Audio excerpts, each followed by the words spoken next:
Guys, nandito tayo sa Triple X7 Auto Electrical Shop sa isa natin mga kasamahan sa team na Mr. Franz Mechanic. O, ito po yung kanilang mga ginagawa dito sa ngayon.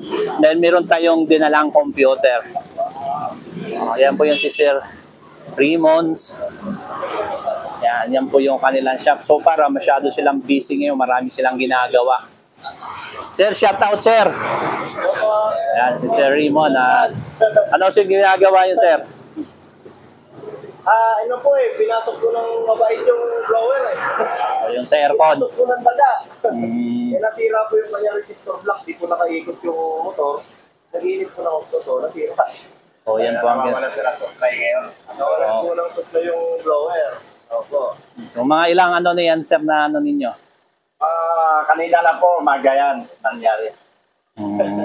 So, yan lang po kayo nawagan sa sasakyan niya. Ano po yung sasakyan niya, sir? Kia Carens. Kia Carens. Anong model po yan? 2015 model. Yan po, no? So, yan po kung may mga problema kayo sa inyong aircon, electrical, nandito po si Sir Raymond. At follow nyo rin siya sa kanyang Facebook page, 777. So, ito rin po ang ating pong isa pong mga customer dito. So, sir, shout out, sir, sa yan. Yan. So, sir, ito po ba ang ano po ang naging problema ng inyong sir? Sir, wala po na kasi yung headlight housing, kaya may mga nakita ako nagpakabit ng ganito, kaya na parang natuwa ako, nagpakabit din ako. Kaya lang, replacement na rin kasi nagkamali yung unang kabit na puntik. Nagkamali na ang pag-iling niya, kaya dito ko na kay bossing dinala.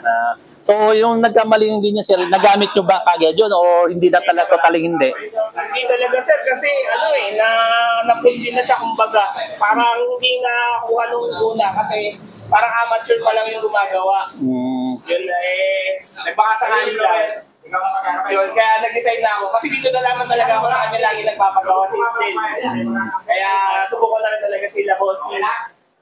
So, magkano ang bili mo dyan sa sa pinakailaw? Ito sa lang ito Kaya ko sabihin, doon sa orange shop lang at sa blue up lang. Walang in-order. Sa online.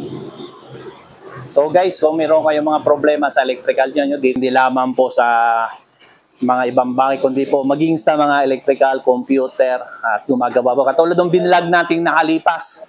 At nandito tayo muli. Masyado silang busy, guys. Marami silang ginagawa sa ngayon. At ito nga po, may dala rin kami na computer. So, sir, maraming salamat sa iyo, sir. Follow nyo na lang ako sa Facebook page para makita nyo ba itong i-upload po. Sir Franz po. Thank you po. God bless po.